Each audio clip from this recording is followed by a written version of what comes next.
Saludos compañeros, gracias por asistir. Discúlpenme por haber tardado unos minutos.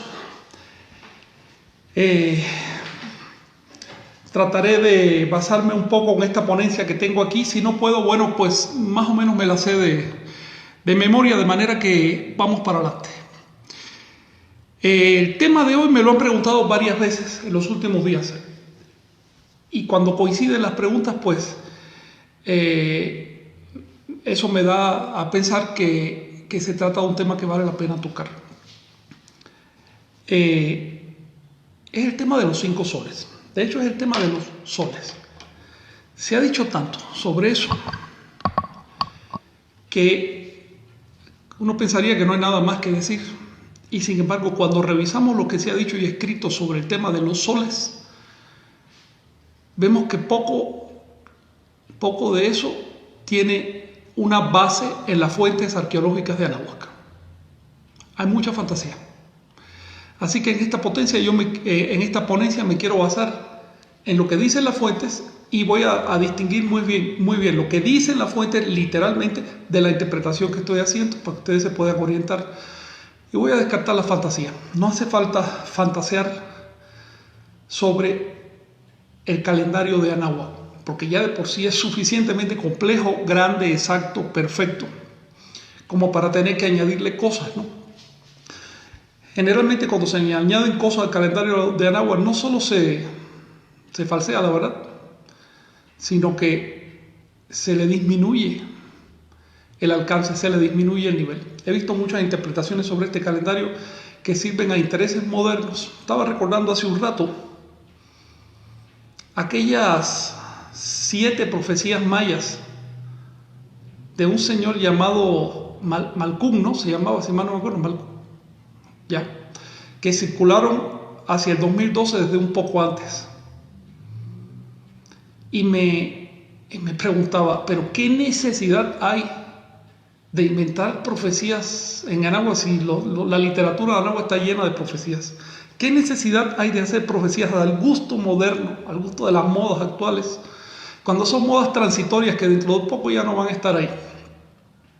Si tenemos en cambio testimonios del pasado de Anahuac completamente verídicos, históricos, que describen momentos realmente importantes de la historia y temas importantes de nuestro ser. Estamos asistiendo a una época y a una cultura sin escrúpulos. Una cultura en que todo se comercia.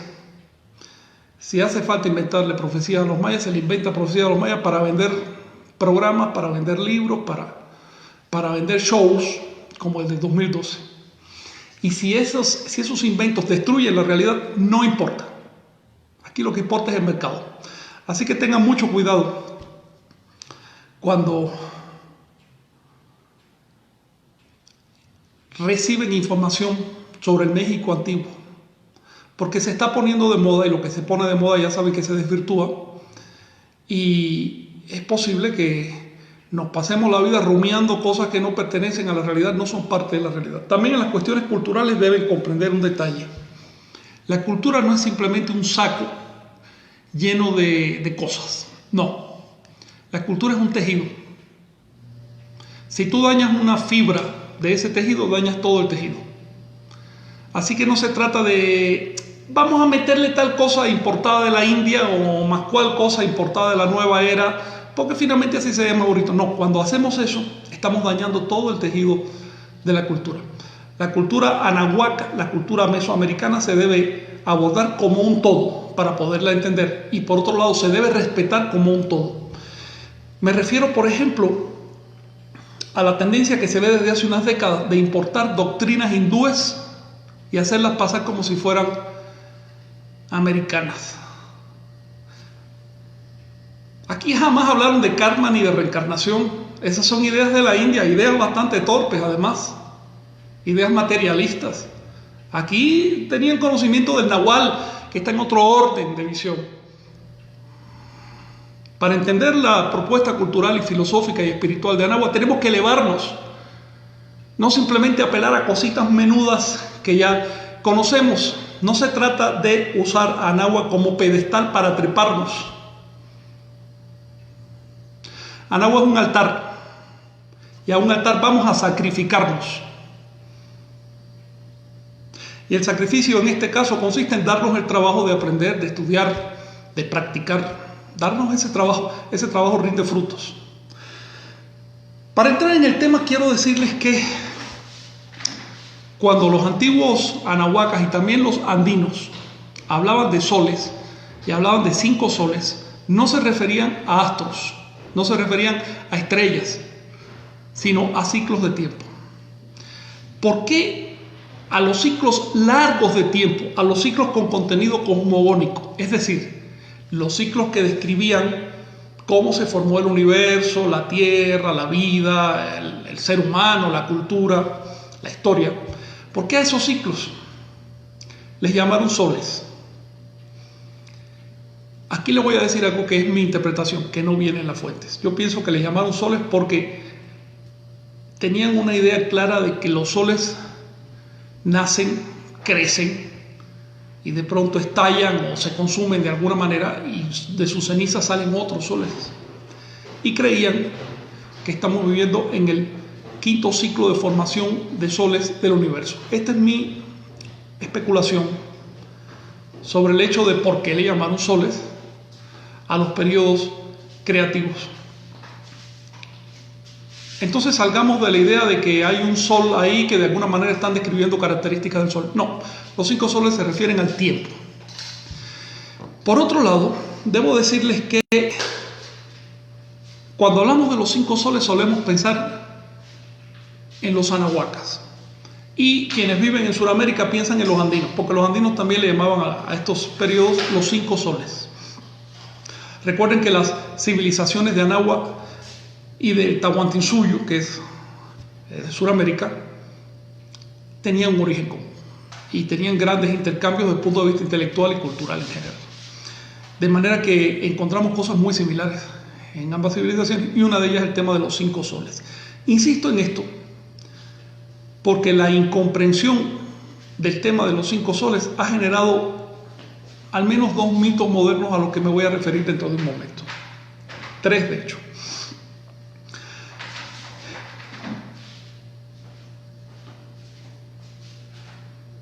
Entonces, cuando encontramos que los mesoamericanos y los andinos hablaban de 5 soles, surge una pregunta. ¿Por qué asociaban el número 5 a los ciclos creativos?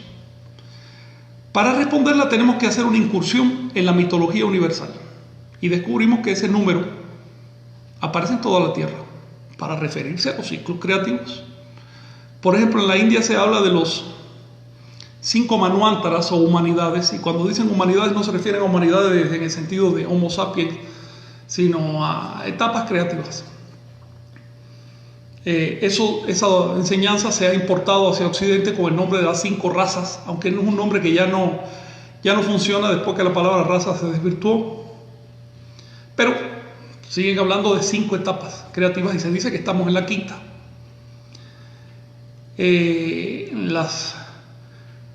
Los mitos griegos, en los mitos helénicos en general de Europa y del Medio Oriente encontramos referencia a que estamos en una 5ª etapa.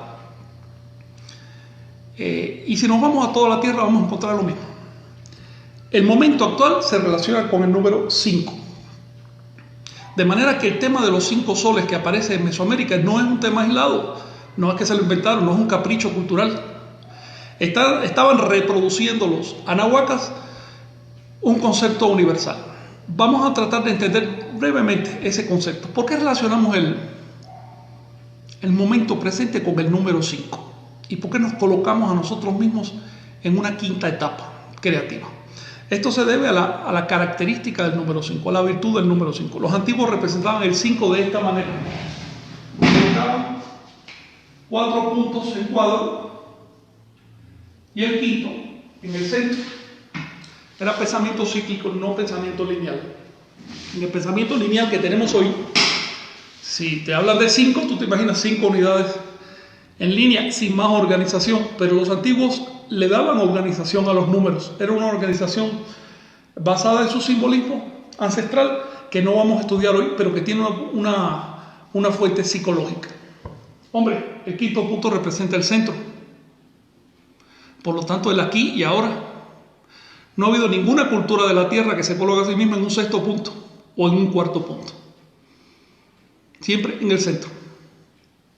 Así que cuando hablamos del tema de los 5 soles, tenemos que partir de que hay una base psicológica ahí.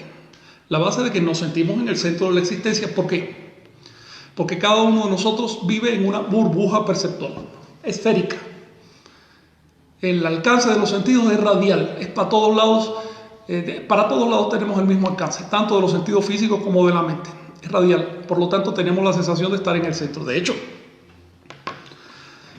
ya en tiempos relativamente recientes surgieron ideas extrañas como que la Tierra estaba en el centro del universo. Incluso hay gente hoy que dice que la Tierra es plana con tal de sentirse en el centro de algo, ¿no? Es decir, esa sensación subjetiva de gente que la exterioriza y trata de encontrar que el universo es exactamente igual que lo que ellos sienten. Hombre, nosotros estamos por encima de estos análisis infantiles de la realidad y sabemos que el hecho de que yo me sienta en el centro no significa que tú no te sientas en el centro, tú también, y podemos coexistir, y el otro también, y la hormiga también, ¿sabes? Y si hay seres en otros planetas, también se van a sentir en el centro. Son centros relativos a nuestra burbuja de percepción.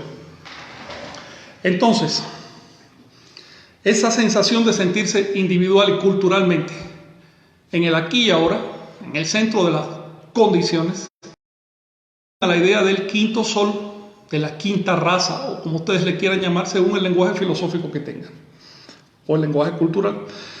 Ahora bien, partiendo del hecho de que se trata de una enseñanza universal, es de esperar que aparezca en Anáhuac. Cuando ustedes vean cosas que están en toda la Tierra, por ejemplo, en toda la Tierra van a encontrar que mezclaron la figura del reptil con los atributos del pájaro o del ave, con el agua, con el fuego, para crear el icono mítico del dragón.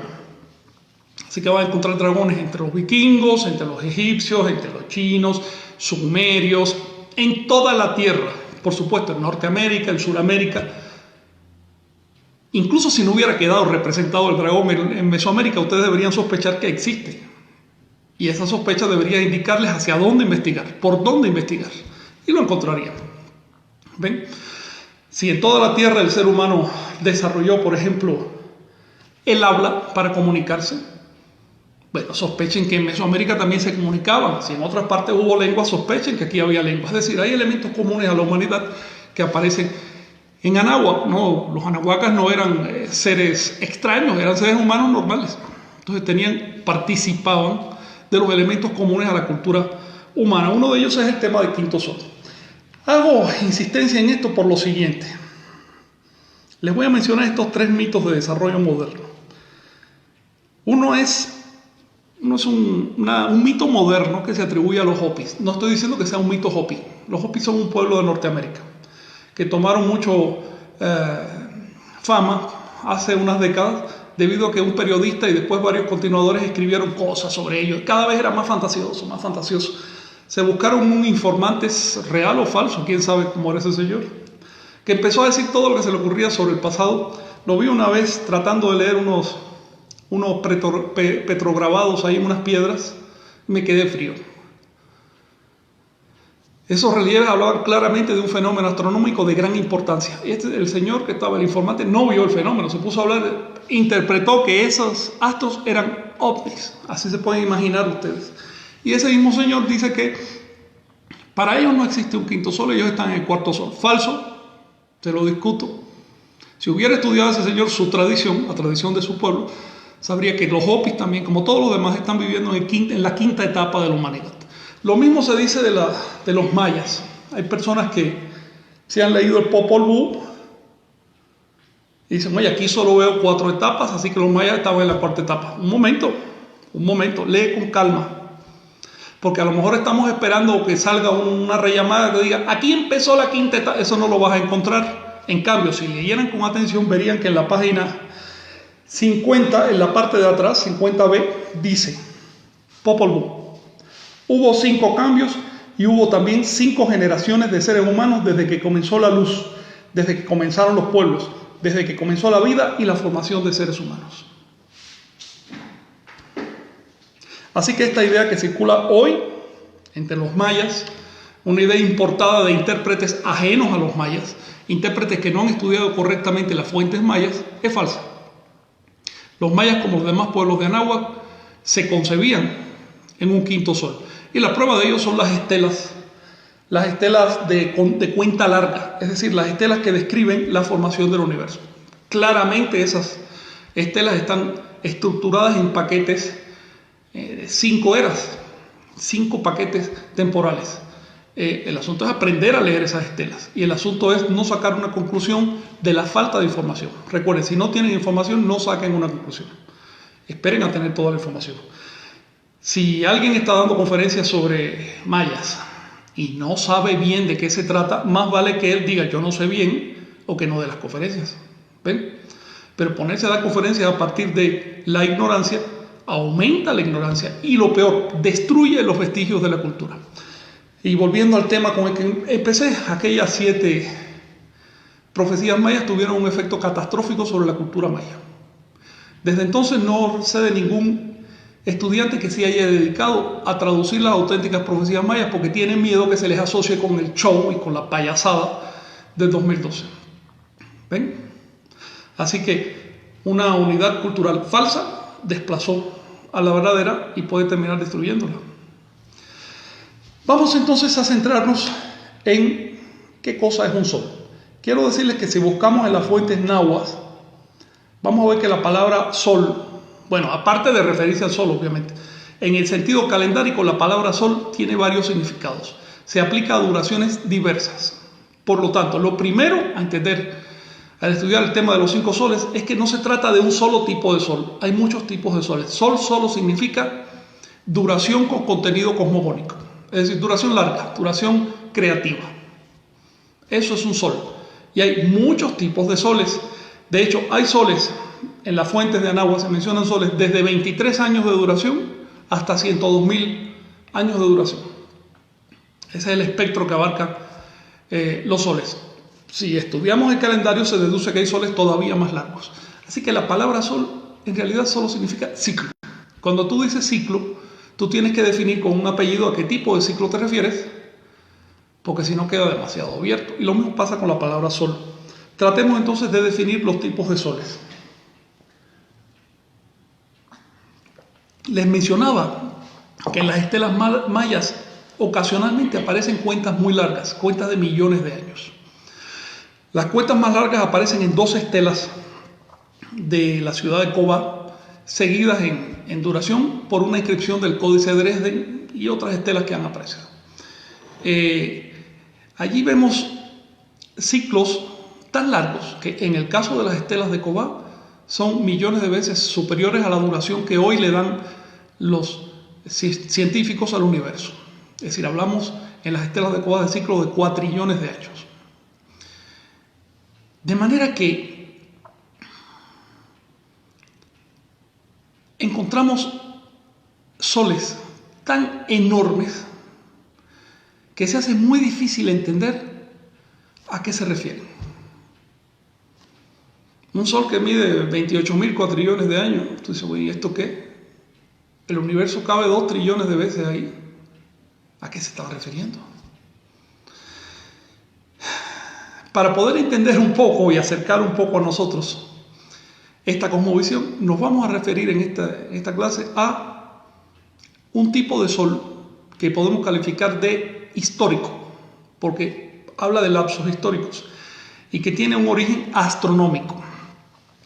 Si me permiten, aunque ya muchos de ustedes conocen estas fórmulas del calendario, les voy a recordar cómo es que se forma el sol histórico astronómico. Ustedes saben que este calendario se basa en un ciclo al que los nahuas llamaron Tonapowal y los mayas le llamaron Chuanilkin o si quieren Tzolkin. Y ese ciclo es de 260 días. Por más señales, ese ciclo refleja la gestación humana. Y pues se mezclaba con la gestación de la Tierra, que es el ciclo de las estaciones, 365 días. Bien, para redondear. Así que al unirse esos 2 ciclos, la gestación de la naturaleza con la gestación humana, se creaba el ciclo de 52 años, llamado un atado, o atado, amarre, como ustedes quieran. El atado de años, Shumolpil. Ahora bien, ya también les he mencionado que este atado de 52 años está redondeado. El año real de la naturaleza mide 365 y casi un cuarto de día. De manera que si ustedes suman ese casi un cuarto de día, o más bien si lo multiplican por 52 años, eso le va a dar 13 días al final. Es como decir 52 entre 4. ¿Bien? Y esos 13 días son en déficit, es decir, menos 13 días. Para que estos 13 días completen los 260 tonales y el ciclo del año vuelva a comenzar en el mismo tonal, ustedes tienen que dividir los 260 entre 13 y el resultado multiplicarlo por 52. Es algo muy sencillo. 260 entre 13 es 20, por 52 es igual a 1040 años. Este es el gran atado. Este es un ciclo de gran importancia. ¿Por qué? ¿Qué pasa a los 1040 años? El año 1041 vuelve a comenzar en el mismo tonal, primer día del año civil. Es decir, hay se cuadran las fechas. Pero hay otro detalle. Cuando les dije que el calendario se basaba en el ciclo de gestación humana y el ciclo de gestación de la Tierra, en realidad estoy abreviándolo mucho. Porque a esto se añadía también el ciclo de Venus, que es de 584 días. Así que no se trataba de un calendario solar terrestre, sino solar venusino terrestre. Eso lo hace más complicado. Y ya cuando llegamos al ciclo de Venus, generalmente los investigadores lo dejan ahí y no entran en ese punto. No porque sea difícil, sino yo creo que es más bien porque se les hace que es difícil, pero en realidad son números sencillos de entender. El ciclo de Venus se redondea en 584 días. Es decir, cada 584 días vamos a ver a Venus en las mismas condiciones. Obviamente no va a ser inicio de año porque nuestro año es de 365.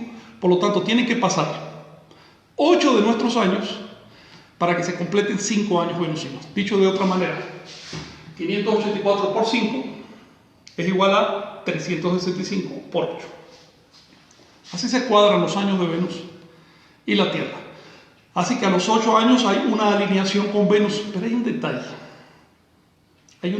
Cuando hablamos de 584 días, esto es un redondeamiento.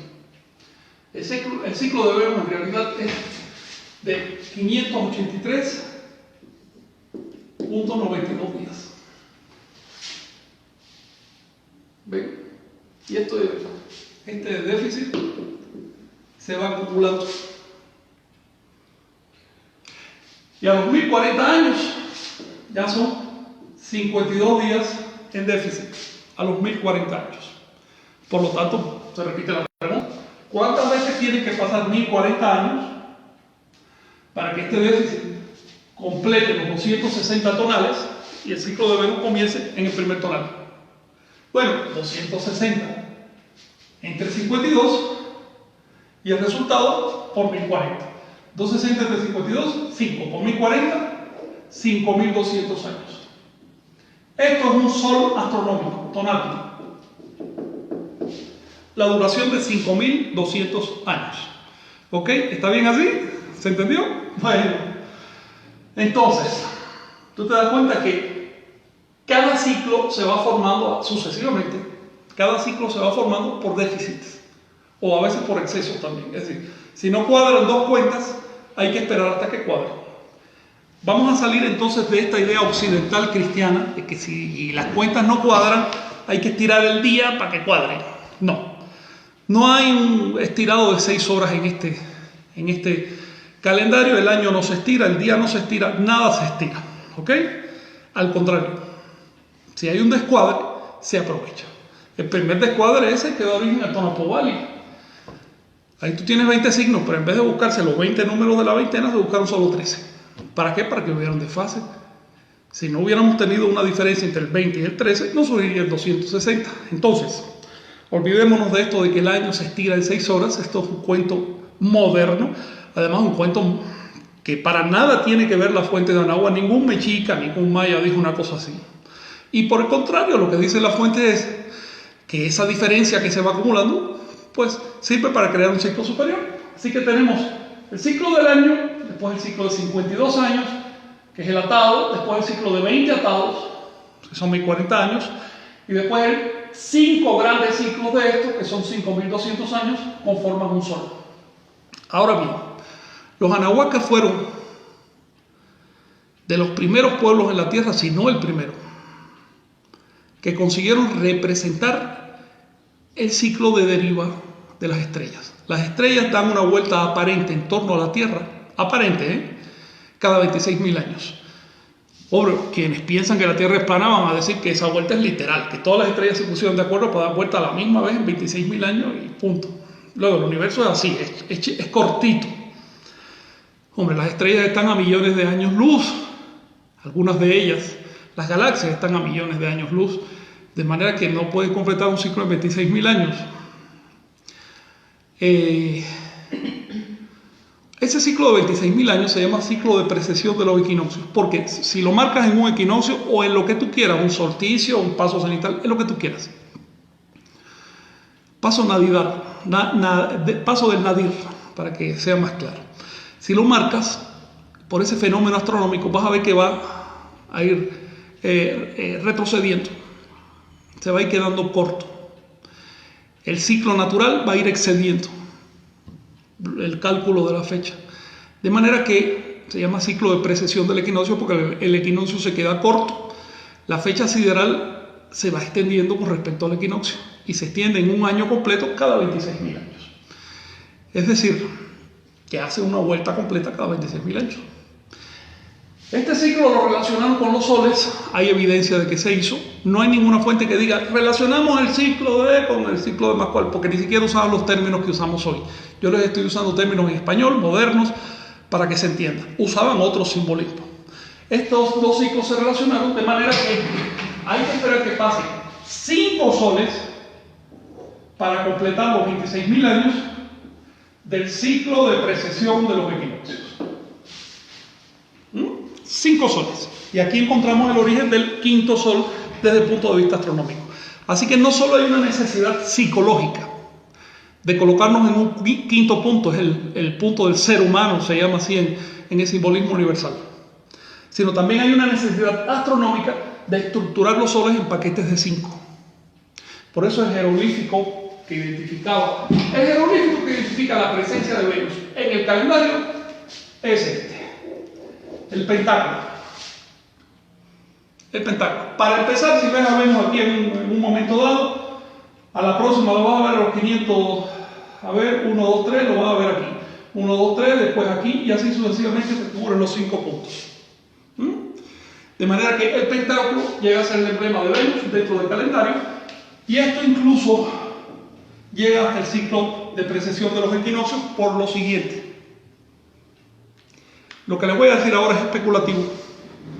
Es un hecho astronómico, pero es una especulación que lo hayan visto los mesoamericanos. Venus pasa de cuando en cuando sobre el disco solar. Se llaman tránsitos venusinos. El ciclo de tránsito venusino es de 243 años. Ahí se completa. En ese intervalo puede pasar de manera que a nosotros a la primera vista nos parece irregular. Y de pronto a los 243 años se repite esa irregularidad. Ese ciclo no es su múltiplo del de 5.200 años, menos del de 1040 ni nada. Ese ciclo únicamente se empata con el Sol a los 26.000 años. Por lo tanto, 26.000 años no es solo el ciclo de precesión de los equinoccios, sino también es el ciclo absoluto de los tránsitos de Venus. ¿Pudieron observarlo los anahuacas? Yo estoy seguro que sí. Eso y mucho más. De hecho, se puede ver a simple vista, ni siquiera si te cubres los ojos con un pedazo de obsidiana, ¿no? o con un vidrio ahumado, lo que sea, puedes verlo a simple vista, no es una cosa difícil de ver. Con la curiosidad que tenían los anahuacas y las herramientas que tenían, pues claro, por supuesto que lo vieron, eso no es. Ahora, no queda una referencia en una fuente que diga, lo vimos así, así, así. Lo más que quedan son unos dibujos que parecen insinuar ese fenómeno. Ahora bien, Una vez que comprendemos por qué los soles son 5, nos damos cuenta que no puede haber una tradición, y menos en Anáhuac, que diga que son solo 4 soles. El solo plantear eso habría provocado burlas. Significa que esa persona no está entendiendo ni la letra A del calendario. Y por la misma razón tampoco pueden ser 6 soles.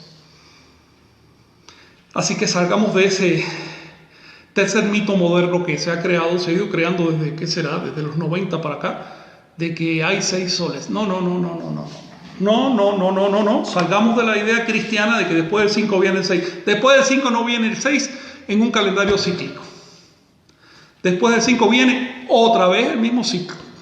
Así que lo que viene después de los 5 soles astronómicos son otros 5 soles astronómicos, que van a tener una característica X para crear un ciclo superior, que se llama, digamos, para usar un término, una nomenclatura actual, podríamos llamarle ciclo glacial, digamos.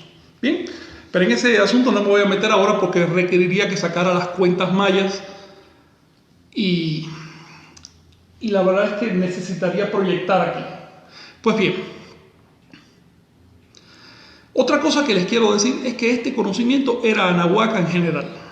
No era solo náhuatl, o solo maya, o solo zapoteca, o solo olmeca, no. Era anahuaca. Salgamos de esas divisiones que plantó la colonia y el pensamiento neocolonial que tiene hoy la antropología. No. En tiempos anteriores a los españoles había más fraternidad y más igualdad entre todos los anahuacas que hoy. Hoy hay más diferencia entre un maya, un zapoteca y uno que vive en Ciudad de México que hace 500 años. Tenemos de esas ideas étnicas implantadas. Los conocimientos eran iguales porque las escuelas tenían el mismo programa educativo en todas partes. Ahora bien, hablemos de los presentes 5 soles. Es decir, el ciclo de 5 soles en que nos encontramos en la actualidad, para ubicarnos a nosotros mismos en ese ciclo. Con eso voy a responder a una pregunta que me hizo un compañero de cuándo termina este sol. No me gusta dar una fecha, ya termina tal, no así. Sino trata de entender cómo es que se articula el sol y tú mismo vas a saber cuándo termina. Los presentes 5 soles están relacionados con el presente ciclo de precesión de los equinoccios. Para poder ubicar sus fechas, nosotros tenemos que ubicar la fecha del quinto sol. Es decir, en qué momento nos encontramos hoy, cuándo empezó nuestro sol y por lo tanto cuándo va a terminar. Ya conocemos la estructura del sol. Es una duración de 5.200 años que se divide en paquetes de 1.040 años. En 5 paquetes. ¿Ok? Por aquí vamos. Y cada paquete se divide en 52 atados. Los atados quedaron nítidamente representados en la iconografía y en las fuentes escritas de Anáhuac. Así que constantemente se hablaba de cuando se cumplía un atado, las fiestas que hacían y demás. Luego, si nosotros podemos correlacionar los atados con el calendario gregoriano que usamos hoy, ya tenemos un principio para correlacionar los soles, ¿verdad? Ahora, sabemos que el ciclo de 1.040 años se compone de 20 atados. ¿En qué atado nos encontramos en la actualidad? Para eso vamos a recurrir a las fuentes mexicas, que no solo dicen, en el año tal se celebró un atado, no, dicen, en el año tal se celebró el atado número tal. ¿Ves? Y por eso sabemos, por ejemplo, que en 1507 se estaba amarrando, se estaba atando el 9º atado de la serie, en el año 1507. Lo cual significa que el presente ciclo de 1.040 años comenzó en el 1038 después de Cristo. Bueno, para ser exacto, en el año 1038-39. ¿Por qué así? Porque el año anahuaca no coincide exactamente con el gregoriano, empieza hacia fines de febrero, de manera que tenemos del 38 hasta febrero del 39. Bien, si a esto le sumamos 1.040 años, nos va a dar el momento que termina el presente ciclo de atados, el año 2079, específicamente el 16 de febrero del 2079. Ese es el punto final de este atado, que es el quinto del quinto sol. El presente atado es el quinto del quinto sol. Eso lo sabemos por otras inferencias calendáricas que me sería mucho más complejo ponerles aquí en menos de un par de horas. Entonces, tenemos un punto de conclusión bien marcado. Cuando un sistema, para eso le restamos 5.200 años, lo cual nos va a llevar al 3122 antes de Cristo. Inicio del presente quinto sol. 3122 antes de Cristo, con fin en el 2079. De manera que estamos no solo al final de un sol, sino al final de una rueda de soles, puesto que el presente sol es el quinto y eso es una cosa que ni siquiera hay que probar. Eso lo dicen todas las fuentes. ¿Bien? Sí. Aquí hay una pregunta de CGG. ¿Los olmecas serían el primer pueblo del quinto sol, considerando que la cuenta civil ubica su cero teórico en el 3122 a.C.? Así es. Hécate está viendo la aplicación ya histórica, arqueológica, sin duda. No se trata de que por casualidad los olmecas cayeron al inicio. No, hay una relación total. Recuerda que lo que hoy llamamos olmecas en realidad es un nombre que se le puso hace menos de 80 años a ese pueblo, que aparece en las fuentes con el nombre de tolteca. Es decir, los abuelos fundadores de la fuente se llaman toltecas, no se llaman olmecas. Bien, pero sigamos llamando olmeca por tradición. Los olmecas, como les conté una vez, cuando yo empecé a estudiar, se fechaban hacia el 600 a.C., sus manifestaciones más tempranas. Hoy se fechan hacia el 1800 a.C., sus primeras manifestaciones típicas. Un periodo precedente se llama el preclásico, donde ya había algo muy similar al estilo olmeca, y es preclásico, se puede estirar hasta el 2500 a.C. Hay una cultura, me parece, estoy casi seguro, una cultura aún no identificada en Anáhuac, que es una alta cultura. No es una cultura preclásica, es una cultura clásica, pero muy anterior al clásico histórico, cuyo epicentro yo lo ubico hacia el siglo 24 o 25 a.C. Y esa cultura obviamente tuvo un periodo formativo y su arranque coincide en el tiempo con el quinto sol. Así que yo pienso que el quinto sol no es solo una duración teórica que pusieron para tener un punto de arranque. No. Es una duración real. Es algo muy concreto, es algo que pasó ahí. Pienso que en el año 3122 a.C. se reunieron astrónomos y organizaron el calendario. Así de simple. Si me dicen que es muy temprano, no, ¿saben qué? Ya en esta época de la historia ya sabemos que hay civilizaciones de hasta hace 15.000 años, allá en Turquía. Realmente en el 3122 a.C. ya había suficientes condiciones materiales y subjetivas también en Anáhuac como para hacer este tipo de reformas, imponer un calendario y que la gente lo asimilara. Recuerden que lo importante del calendario no es solo que un científico lo cree, sino que el pueblo lo entienda y que el pueblo empiece a usarlo. Otro asunto relacionado con tu pregunta, Hécate, es el de la cuenta larga maya. Cuando vamos a las universidades nos enseñan, bueno, en el primer semestre nos enseñan que la cuenta larga maya se fecha en el 3114 a.C. Ya si seguimos y profundizamos, el profe nos va a decir, bueno, eso se piensa, pero no está seguro, hay en total más de 100 correlaciones a la cuenta larga maya, que van desde, vamos a poner, desde 3270 y pico hasta el 3002 a.C., una cosa así. Ese es el lapso. A mí me llama mucho la atención que en ese lapso se encuentre el inicio del quinto sol a partir de las cuentas náhuatl. Pienso que no es casual, pienso que de hecho la cuenta larga maya empieza también con el quinto sol. Y si empezamos a rascar vamos a encontrar pruebas de ello, pero no es mi propósito ahora hablar sobre la cuenta larga porque eso requeriría más tiempo. ¿Alguna cuestión?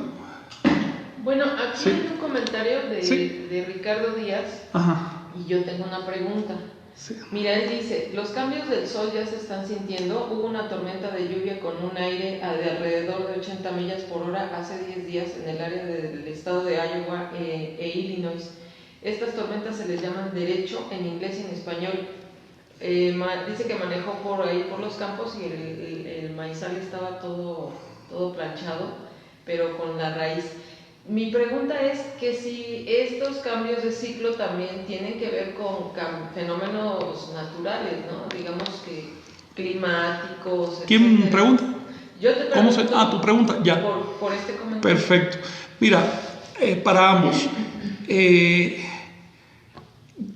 Ya les dije que estos ciclos no solo son conjunciones digamos, de los astros en el espacio. No, tienen un efecto sobre la Tierra. Producen una cosa llamada ciclo de precesión de los equinoccios, que está fuertemente relacionada con el clima. De hecho, 4 ciclos de precesión de los equinoccios producen un ciclo glacial, y eso tiene un efecto mayúsculo sobre el clima de la Tierra, y así, son ciclos que van creciendo. Así que la respuesta es sí, en principio.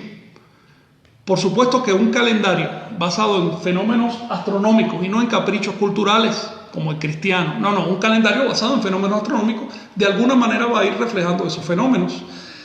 Por otro lado, no tenemos que sugestionarnos demasiado. Cuando hablamos de un ciclo de 5.200 años, bueno, ahí ha habido 4 ciclos de, digamos, de radiación solar que han afectado la historia, pero no han sido tan grandes como para extinguir a la humanidad ni nada de eso, ¿no? Yo no creo que ahora, con el fin del quinto sol, venga nada demasiado impactante. Hay que esperar unas decenas de miles de años con calma, y va a ocurrir porque va a venir otra glaciación. Estamos en un periodo de mucha calma entre 2 glaciales terribles. Entonces, por ahora disfrutemos lo que tenemos, ¿no?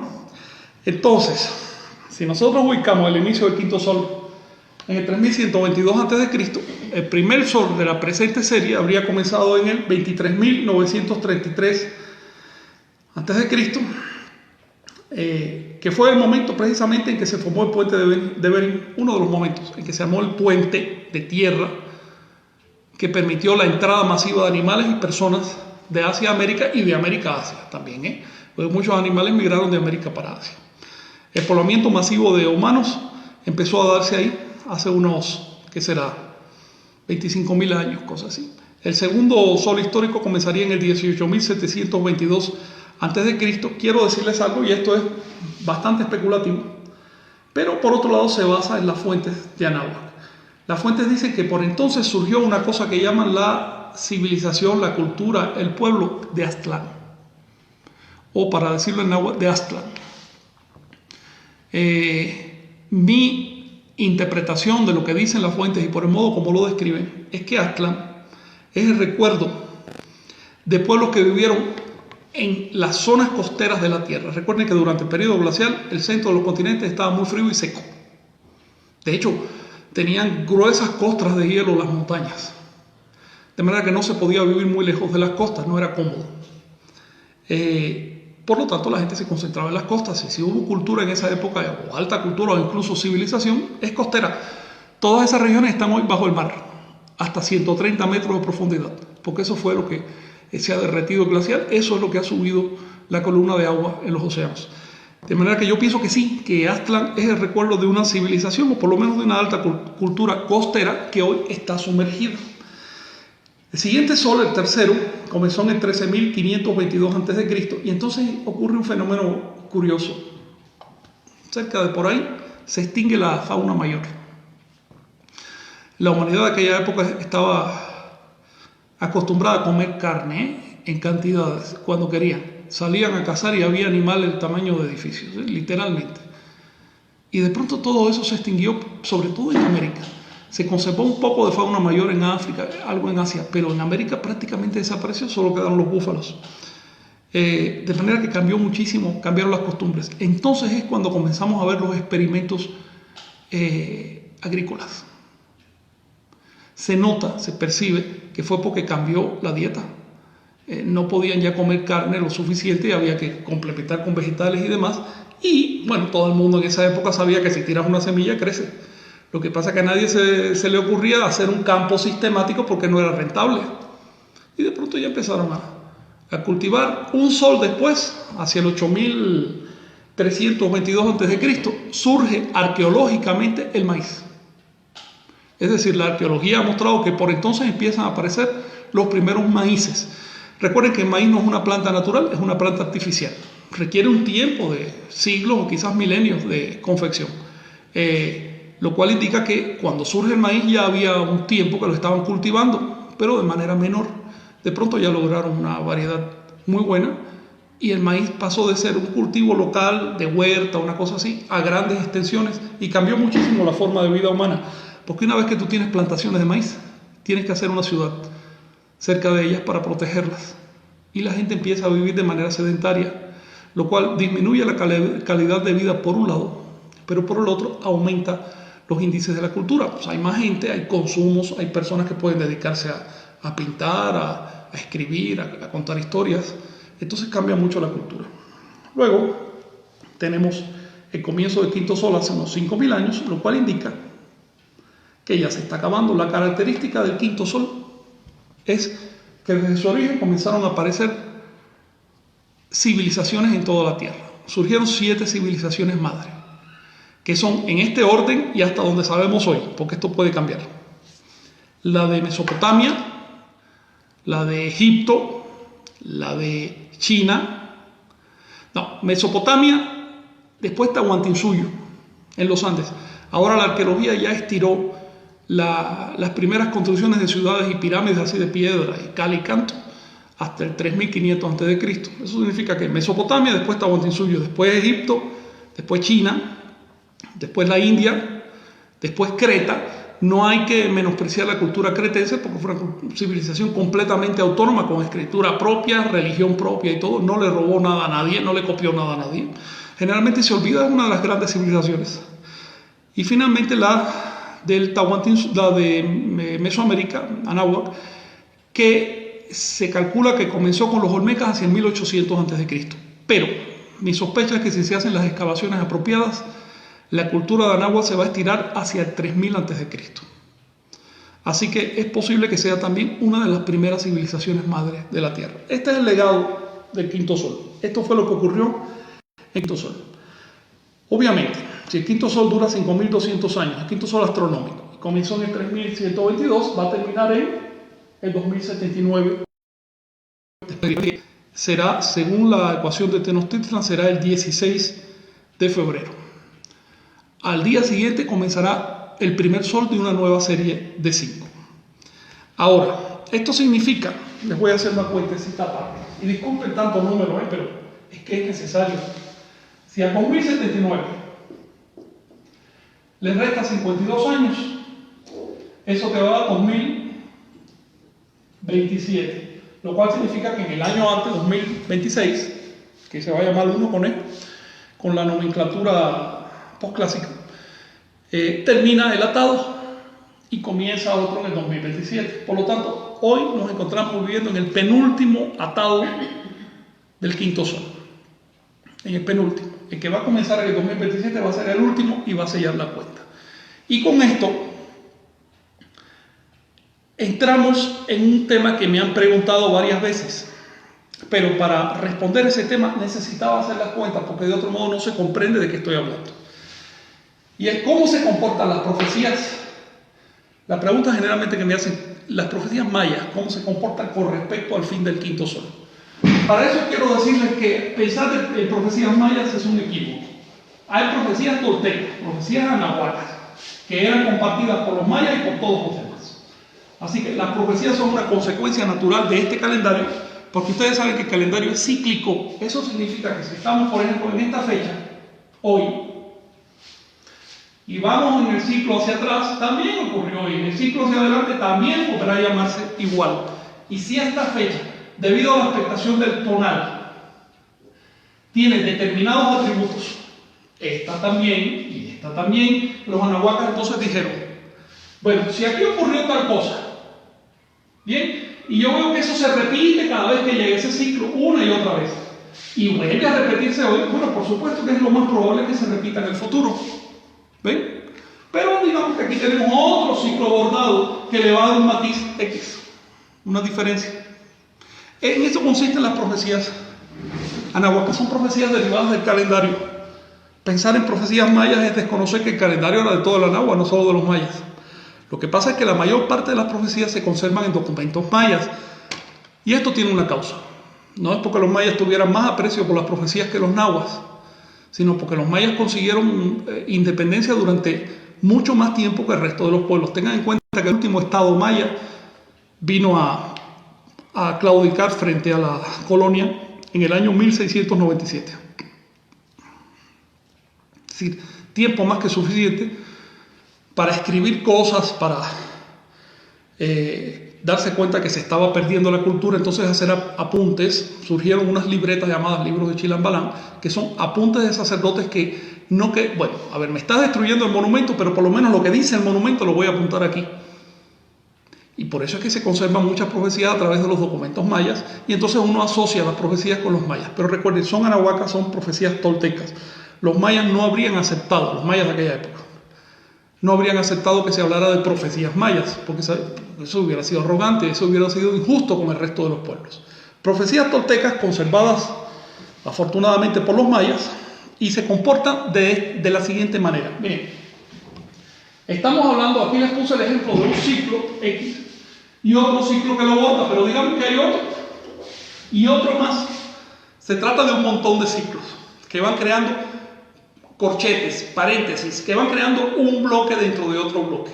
Bien, así que vamos desde el más largo hasta los más pequeños. Tenemos aquí el ciclo llamado quinto sol, cuyo nombre propio es Nahui Olin, escrito así.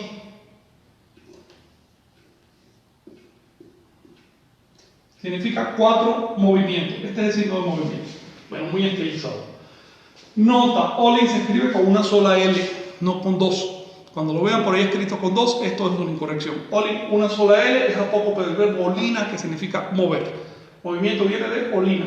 Ahora bien, dentro de este quinto sol, con una duración de 5.200 años, el último bloque de 1.040 años, es el bloque relacionado con las profecías del retorno de Seacatl-Topiltzin. Para ajustar estas profecías, este bloque de 1.040 años comenzó en el año 1038 a.C. y terminará en el 2079. ¿Ok?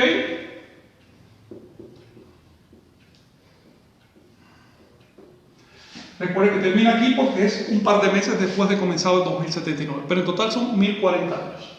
Vamos a sacar este bloque acá. ¿Bien? Dentro de ese bloque encontramos el llamado ciclo Seacatl. Seacatl-Topiltzin vivió un poquitito antes. Vivió entre el 947 y el 999 después de Cristo. Vivió 52 años. Y ese ciclo de la vida de Seacatl-Topiltzin, que fue considerado el último profeta de Quetzalcóatl, ese ciclo genera a su vez un periodo profético. Si ustedes le suman al año de partida de Seacatl, que es el 999, la mitad del ciclo de los atados, vamos a llegar a 1519. No fue casual que cuando los españoles se aparecieron en ese momento, los anahuacas encontraron que eso era una señal, eso era una señal profética, pero no una señal de retorno de Quetzalcóatl, puesto que el ciclo total dura 1040 años. Y a esto le suman otros 520 años, vamos a llegar al 2039. Bien, 1987. Así que dentro del ciclo de 5200 años vamos a encontrar un paquete especial comenzado en 1987 y terminado en el 2039 que se llama Atado Seacatl. Las profecías dicen que ese es el atado del cumplimiento. Eso dicen las profecías náhuatl. Él lo dijo: voy a regresar cuando se cumpla otra vez el ciclo de mi nombre, cuando los años vuelvan a llevar mi nombre. El ciclo Seacatl va de 1987 al 2039. Es una cosa sorprendente, muy sorprendente, que en el año 1987 se formara un movimiento milenarista centrado en la figura de Quetzalcóatl. Digo que es sorprendente porque quienes lo hicieron no conocían el calendario. Sabían que en 1987 se llamaba Seacatl, pero no conocían todos estos mecanismos. Ese movimiento comenzó en el pueblo de Amatlán de Quetzalcóatl. No lo hicieron los amatlecos, al contrario, los moradores del pueblo trataron de impedirlo. El movimiento lo hizo una señora que llegó de fuera llamada Carmen Cruz de Leonard, y acompañada o ayudada por un señor de la comunidad llamado Don Felipe Alvarado. Ellos hasta le cambiaron el nombre al pueblo y lo pusieron Amatlán de Quetzalcóatl. Y han creado toda una leyenda sobre esto que es muy bonita. Llama la atención que haya sido en el año exacto en que empieza el ciclo Seacatl. Y uno hasta se pregunta, yo no quiero ceder al pensamiento mágico, pero uno hasta se pregunta, ¿habrá una precondición? ¿Habrá una...? Porque lo que pueden estar seguros es que ni Don Felipe ni Carmen conocían el calendario. Simplemente coincidieron con el año. Ahora, de todo este ciclo SEACA, 1987-2039, se bordan los ciclos de los catunes, que son los que aparecen en las profecías mayas. En concreto, en la actualidad nos encontramos en la siguiente intersección de catunes. Estamos apenas comenzando un catún, les voy a decir. Es un momento muy especial desde el punto de vista calendárico. Los catunes son ciclos de 20 por 13 años y ciclos de 24 por 13 años. Su naturaleza podríamos trabajarla en otro momento para que vean por qué se forman estos ciclos.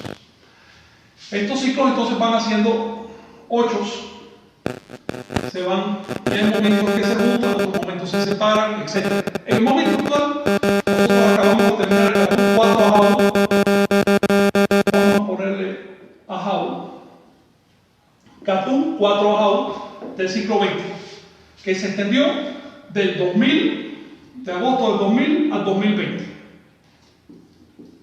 Y estamos empezando apenas el catún 8 ajau del ciclo 24, que va del 2016 al 2040. Ustedes se dan cuenta que si le suman a 2020 los 20 años del catún que acaba de comenzar, cuyo nombre es 2 ajau, van a llegar a la misma intersección 2040. De manera que estamos en un momento de conclusión de catunes. Se los voy a decir de manera más resumida. Estamos al finalizar el quinto sol, en su penúltimo atado o ciclo de 52 años. Estamos a 19 años de la conclusión del ciclo SEACATL, que comenzó en 1987, y en una intersección de catunes muy interesante, porque justamente son los catunes del retorno de la serpiente emplumada. ¿Con esto qué les estoy diciendo? No estoy hablando de que místicamente regrese Quetzalcóatl o Kukulcán, no estoy hablando de eso. Estoy hablando de que eso es lo que dicen las profecías. Las fechas están claramente escritas. Las profecías dicen con toda claridad, entonces retornará la serpiente emplumada. Pero ustedes deben saber también que estas profecías no son místicas. No están hechas para que uno se sienta a esperar que un Dios cumpla las cosas. Al contrario, estas profecías son guiones, son proposiciones. Están hechas a manera de propuesta histórica. Es decir, si haces esto, va a ocurrir lo otro. Si no lo haces, pues entonces atente a las consecuencias. Si lo haces mal, va a haber una guerra. Ese es el modo como funcionan estas profecías. ¿Sí? Elma Cannon, lo siguiente. Según entendí cuando leí sobre el origen de Quetzalcóatl, que no es una persona o un dios, sino el conocimiento mismo. ¿Estamos presenciando el regreso de ese conocimiento milenario ancestral? Los pueblos de Nahua le llamaron Quetzalcóatl a personas. No hablaban en términos abstractos, sino concretamente. Tanto era así que los sumos sacerdotes de aquella época se titulaban Quetzalcóatl. Ellos no pensaban en Quetzalcóatl como un dios en el cielo. Ese es un pensamiento cristiano. Pero tampoco lo veían como una cosa abstracta ni nada de eso. No, lo veían como una persona que hizo sus ejercicios de conciencia y alcanzó el estado de conciencia de una serpiente emplumada. En otras palabras, Quetzalcóatl es el que practica sus ejercicios. Quetzalcóatl es el que se da cuenta de algo y que ve algo. Ese es un Quetzalcóatl. Digamos que si uno no se dedica a la práctica espiritual, pues no va a entender de qué se trata Quetzalcóatl. Por lo tanto, cuando te habla de unir la serpiente con el quetzal, lo que se arrastra con lo que vuela, te están diciendo, sublímate, elévate, aprende a volar. Es una propuesta de conciencia. No caigamos en el pensamiento mágico de que hay un estado de conciencia que llegó porque llegó la era. No. Para nada. Los libros de Chilam Balam dicen, cuando esto pase, poca gente se va a dar cuenta. La gente va a estar en sus propios rollos, incluyendo estas ideas ególatras de que, yo soy por arriba de los demás porque yo entiendo ciertas cosas. No, vamos a salir de todo esto. Se trata de práctica. Estas propuestas, como les estaba diciendo, tienen el objetivo de que practiquemos, de que llevemos las profecías a los hechos. Si nosotros no cumplimos las profecías, no se van a cumplir solas. Son profecías intencionales. Y lo intencional no puede ocurrir de manera no intencionada. ¿Sí? Acá hay otra pregunta de Joaquín Martínez. 1987. Argüelles trabaja sobre el puente arcoíris. ¿Qué opinas sobre ello? Es notable cómo en ese año varias personas se sintonizaron con este espíritu de retorno de la serpiente, sin conocer el calendario. Argüelles no tenía ni idea de esto que le estoy diciendo aquí, y sin embargo también se sintonizó. Eso sí, hay que reconocerlo, ya en esa época todo el mundo sabía que 1987 era un año Seacat. Lo que no se sabía es cuál era el ciclo del atado. No se sabía ni cuándo nació Seacat. Todavía si van al pueblo de Amatlán van a ver que a Seacatopirsi le dan fechas incorrectas de existencia. Luego no podían hacer el cálculo, sin embargo estaban imbuidos del espíritu de la época. Efectivamente, yo pienso que estos ciclos tienen que ver con el comportamiento de la sociedad. ¿Por qué? Porque son la observación durante milenios de cómo se comporta la sociedad. Y pienso que sí, que estamos en un momento en que hay una expectativa milenarista y que si canalizamos esta expectativa hacia la serpiente emplumada, vamos a aprender a evolucionar.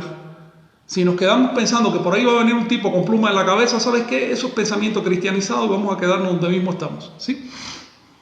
Muchas gracias, les agradezco su presencia, con esto terminamos y nos vemos dentro de 5 días.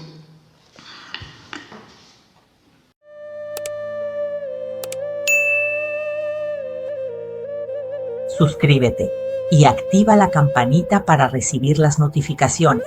Así no te perderás ningún video.